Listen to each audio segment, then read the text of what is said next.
the San Remo, a month earlier on the Italian Riviera. The San Remo started life in 1928 and over the years has become Italy's premier rally. On scrutineering day, the triumphs arrive in style. The Datsun a little more sedately.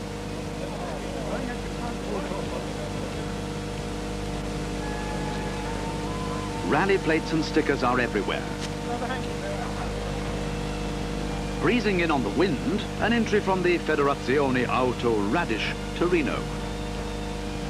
Tyres are one of the most important factors in rally success. Tread patterns and compounds to suit every conceivable surface.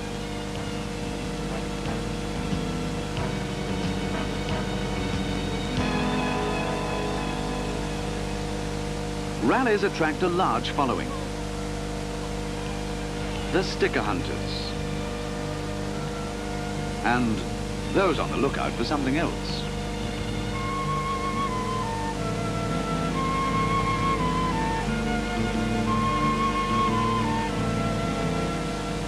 A really beautiful setting for this 21st birthday SanRemo Rally. Representing the host country, Fiat are here in force. First away is Marco Allen, who with Walter Roehrl and Attilio Bettiger are in 131s. Vanni Fusaro completes the team in a Ritmo. Strongly fancied is Italian privateer Antonio Fassina in the Stratos, who drives as Tony. The two triumphs are driven by Simo Lampinen and Per Eklund. Timo Salonen is on his own for Datsun. Jean-Louis Dumont from Belgium in the Chevette. The Ford Works team are not at SanRemo, but Ford Italia keep the flag flying with a Group 1 escort driven by Angelo Prezotto. It's early on Monday morning as the cars head for the mountains behind SanRemo and the asphalt stages which have traditionally been the scene of the rally. The Vignay stage is typical. Marco Allen in the 131 Abarth already having problems, and both Roehrl and Bettiger beat him on this stage. No problems for Tony and the fabulous Stratos.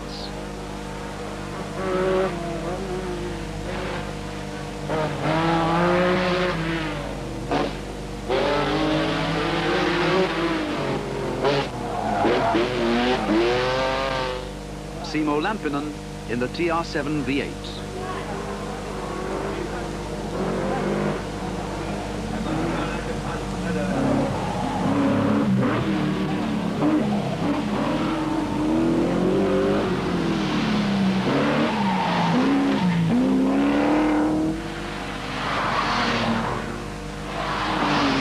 Tony Pond in the Talbot Sunbeam.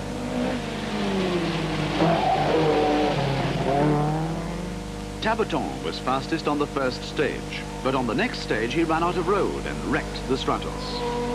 Fusaro in the Ritmo driving with 32 stitches in his head, the result of a recce collision with Salonen's Datsun. Prezotto. Cars start the special stages at 1-minute intervals, so when two cars arrive together, one of them's had problems, or the other guy is very quick indeed. In addition to the international competitors, a club event for Autobianchis is held over the first few stages of the rally. What they lack in power, they make up in enthusiasm.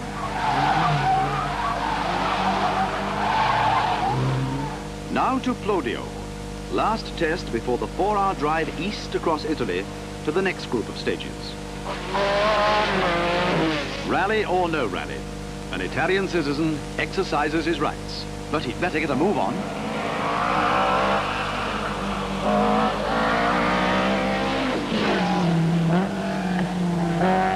The Stratos of Brion.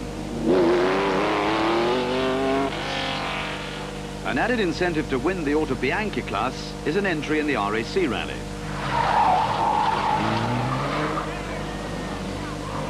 Round the last corner and down to the finish time control overlooked by the Mafia.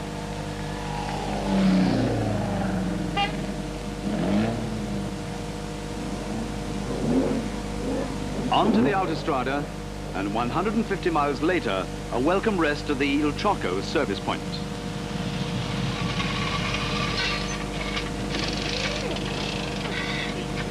The Triumph gets a routine service after reporting no major problems, unlike the French Talbot of Nicholas and Tot.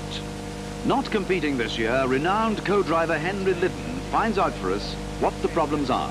Yes, we are changing the axle, but not because of the axle, but just because there are one bolt on each side of the axle, and to take the wheel out, the only possibility is to change the axle. It's just one wheel nut wouldn't come undone. There's nothing wrong with the axle at all. Not at all. And we have the same, exactly the same problem, which is quite funny on the other side.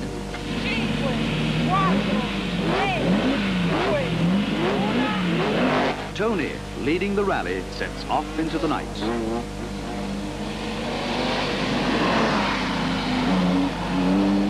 The rally passes through many villages. Local interest is high, but the enthusiasm can cause problems.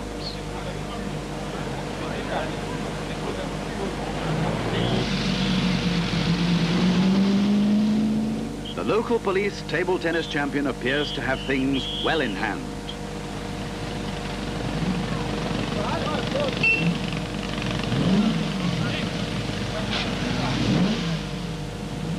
But surprisingly, everyone gets through to the night service halt at Cassiana Terme.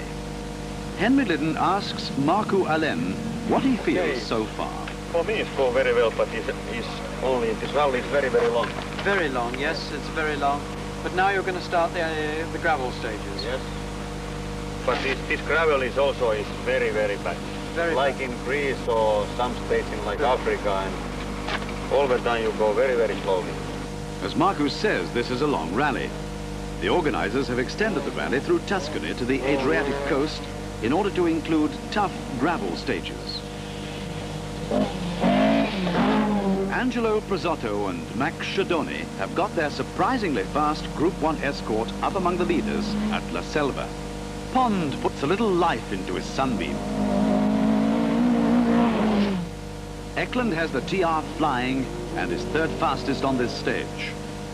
Boogli in one of the many private Opels. Allen is still first on the road at Cassano.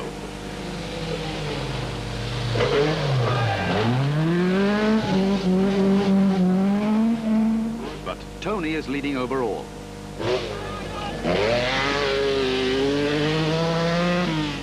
Walter Roehrl, fastest here, tries desperately to close the gap. Lampinen.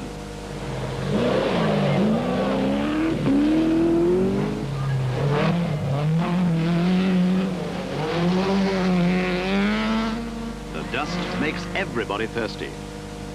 Well held, sir. At the end of each special stage, the drivers are given their times, and they're also radioed through to control. Allora lo riscrivo qua, numero. On to Siena.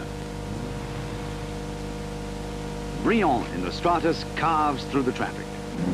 The normally quiet paved streets echo to the sound of exhausts.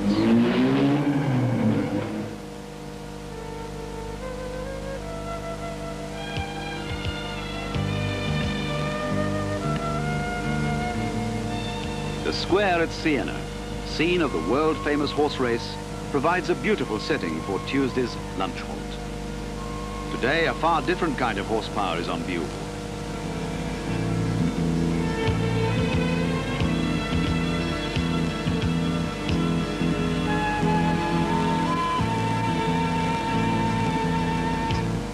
Some of the morning stages are repeated after lunch.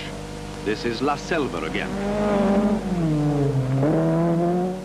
The rolling hills of Tuscany.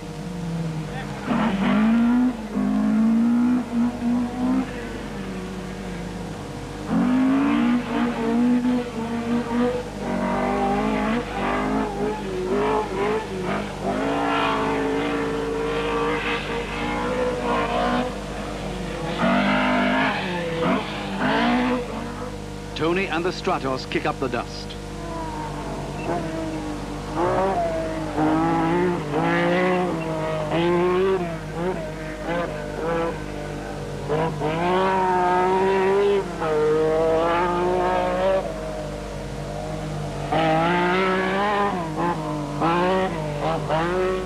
Risotto in the escort, still going strong.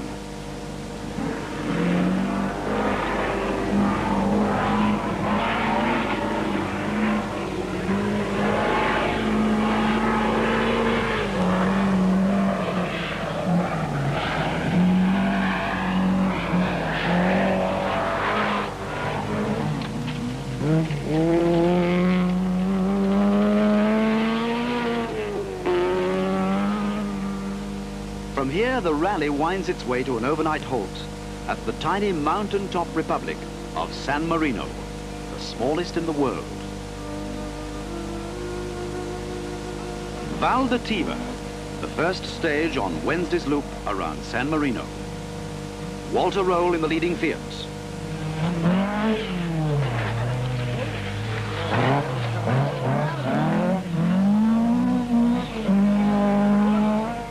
Tony.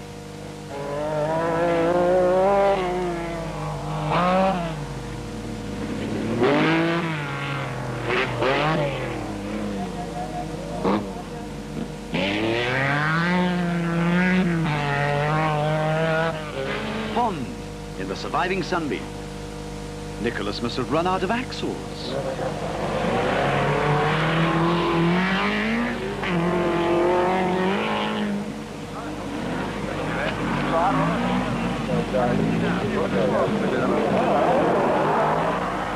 Eklund gets it nicely sideways.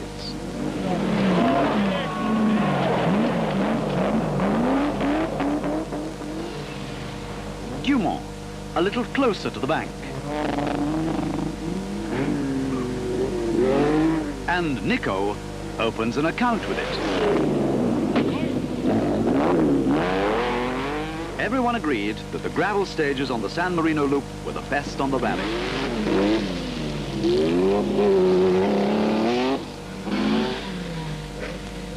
Newcomer to the international scene, Bettiger, is ahead of his more famous teammate, Marco Allen.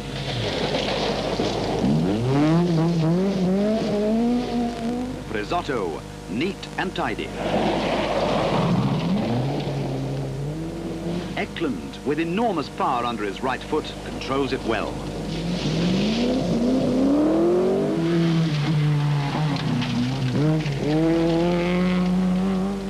The spectators are well down on previous years, as the rally passes farms and through sleepy villages.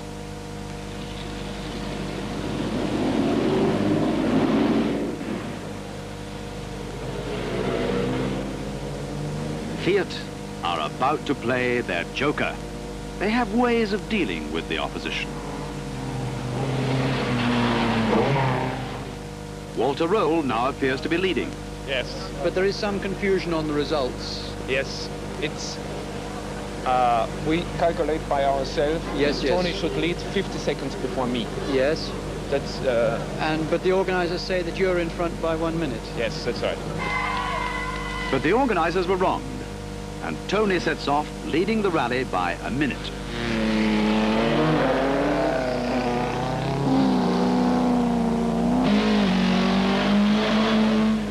On the return trip to San Remo, several of Wednesday night stages had to be cancelled, possibly due to an earlier incident involving a rally car and a local policeman.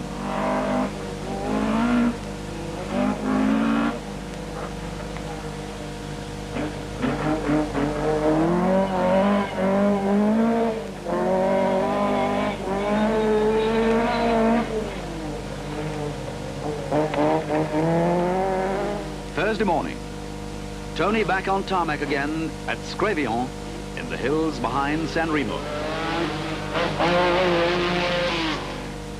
Bettiger lying third.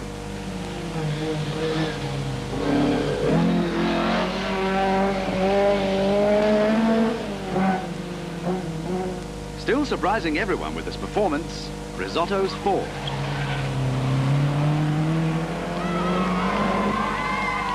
Of the 67 starters, only 30 are still running. Higher up the mountains, mist makes driving conditions even more difficult. But after this, drivers have a welcome rest before the final night stages of the rally. At the San Romolo service area, there's time to relax before the action starts.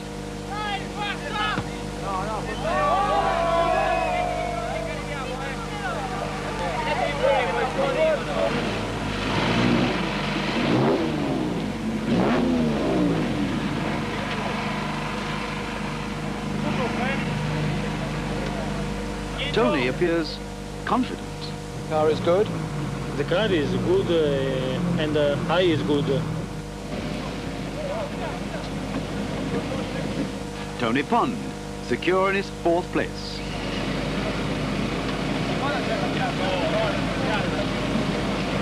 Marco Alen, and the strain of this very long rally shows. But there are compensations.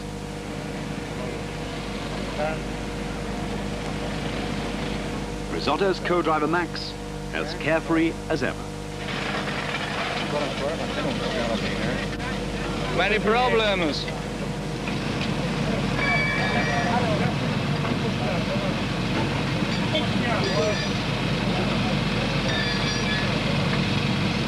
We have to make the special stage with the rain. It's not raining. It's like to be in the beach. It's the sun.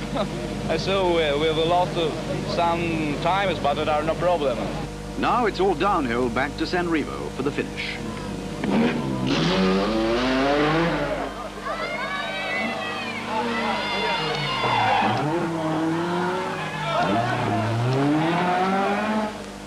SanRemo and the ramp stands deserted. But with the dawn comes the spectators, ready to welcome the hero's return. A really popular victory for many reasons. Primarily, an Italians won the SanRemo Rally. Then the Italians loved the sight and sound of the Stratos. And of course, Tony and Manini are privateers, entered by the Piave Jolly Club. And they've taken on and beaten the mighty works effort of Fiat. Some of the biggest cheers of the day were saved for Prosotto and Schidoni, who walked away with Group 1. We are 7 overall. We are fast in the Group 1. With this rally, we have won the Italian championship of the Group 1. Even more important, their win has given Ford 12 points and virtually clinched the World Manufacturers' Championship.